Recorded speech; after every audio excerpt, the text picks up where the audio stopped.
And now we move on to Best Director. So in the Best Director category, we have Moses Iwang for Blood Vessel. We have Adebayo Tijani and Tope Adebayo for Jagu Jagu.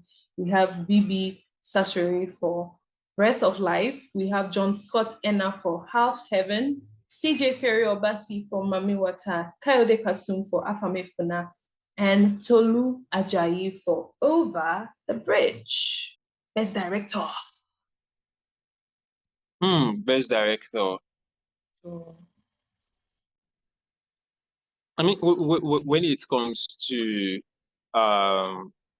understanding the film's vision and an idea what the film is supposed to represent, definitely it would be CJ Obasi, because I think,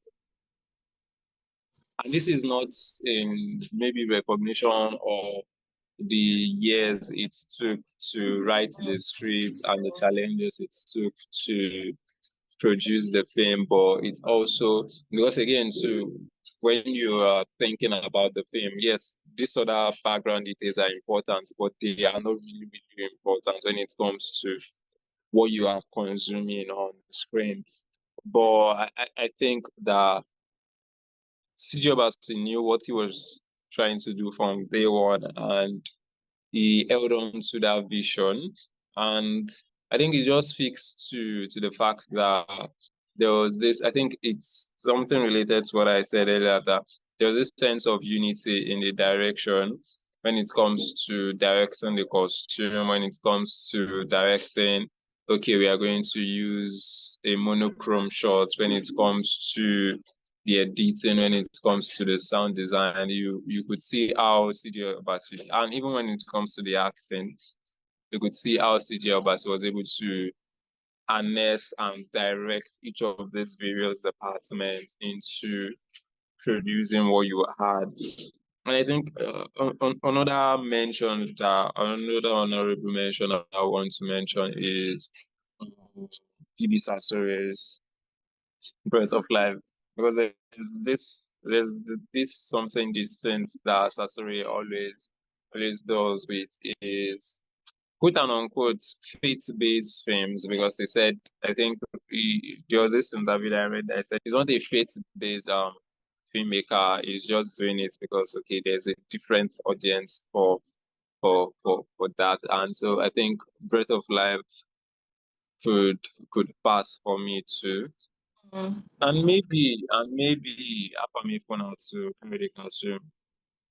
Not his best work yet, because I still think Oga Bolaji is his best. Exactly. I was going to say it. So just those three films in successive in different orders, but with Mami Wata topping the list every time. Yes. With CJ Obasi. Yes.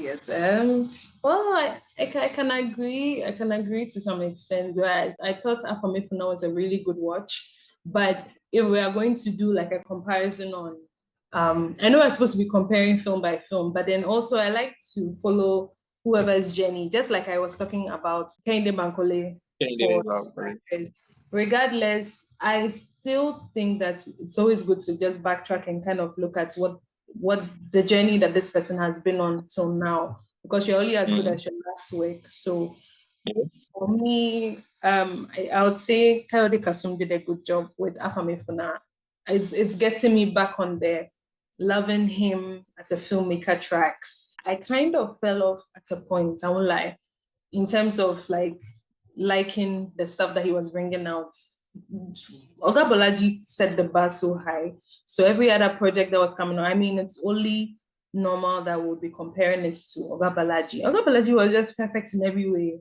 There's nothing about the film that I can say that I didn't like. So it's like in a league of its own. And it's kind of a lot of pressure as an artist to kind of live up to that expectation, especially because people all like that film and they keep referring to your old work. So I can only imagine how it feels. But Afamefuna really brought everything back together. So it's kind of, I felt like it was like a return of Kayode Kasum. I liked the film. But in terms of it being the best, well, now we are to now compare it to the other films there, I would say you said that irregardless of the fact that it took years, for me, that was my argument.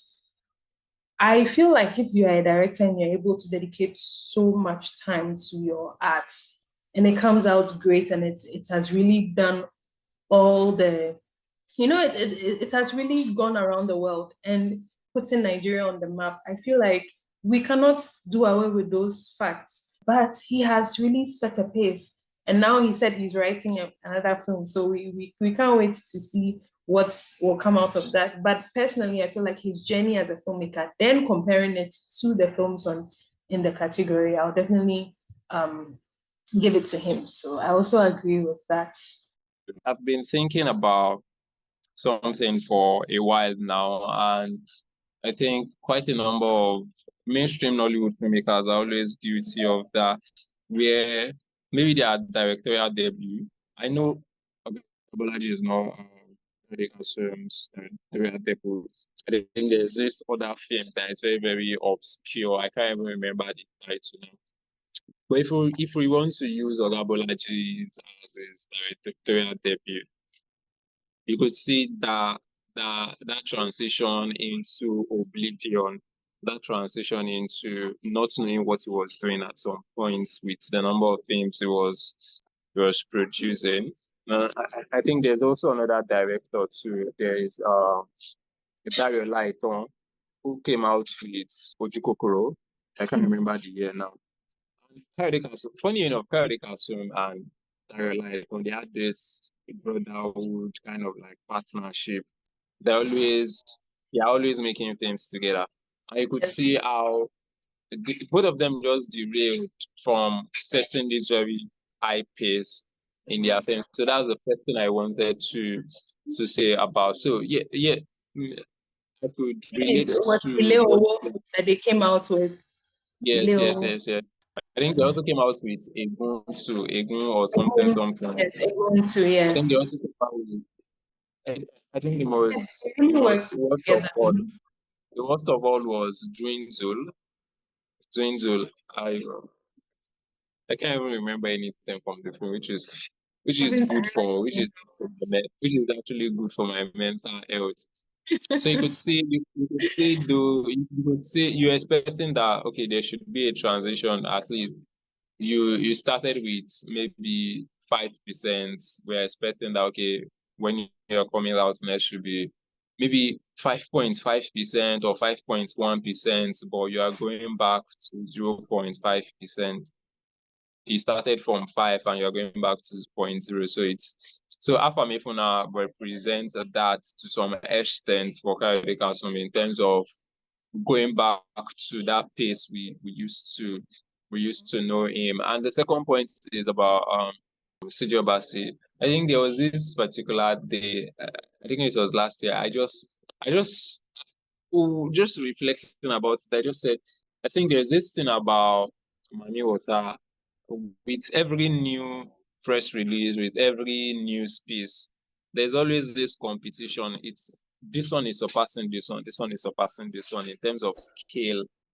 Okay, it's one so 10 at so place, it's 150 Kinecon so place. So there's always this succession, and that is what you're actually looking for. You want announcement A to supersede announcement B in any capacity in which it could surpass it. And Mamiota has been doing that, and in terms of, and aside from all these multiple awards that it has won, in terms of storytelling, and that was one of the major issue I had with Anikulapo the series in terms of its cultural representation.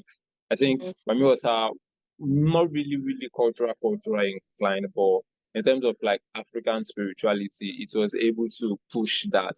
And for any viewer that is going to watch that, is going to have a more different, nuanced understanding of the Yemoja or the man-made, as it is being called, understanding that spirituality.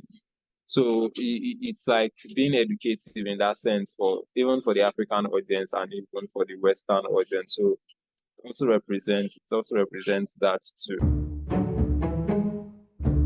Wait. Okay, so I played the bio here. please, you have to bring up the plenty English when we are doing the bio. I'm like, he's the, and you have to mention Sundance. Yes. Obscure African country.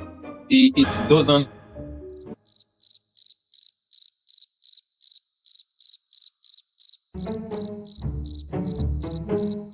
Oh.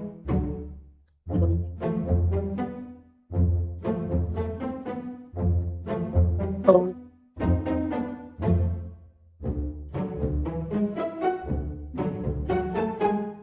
So I'm trying to get.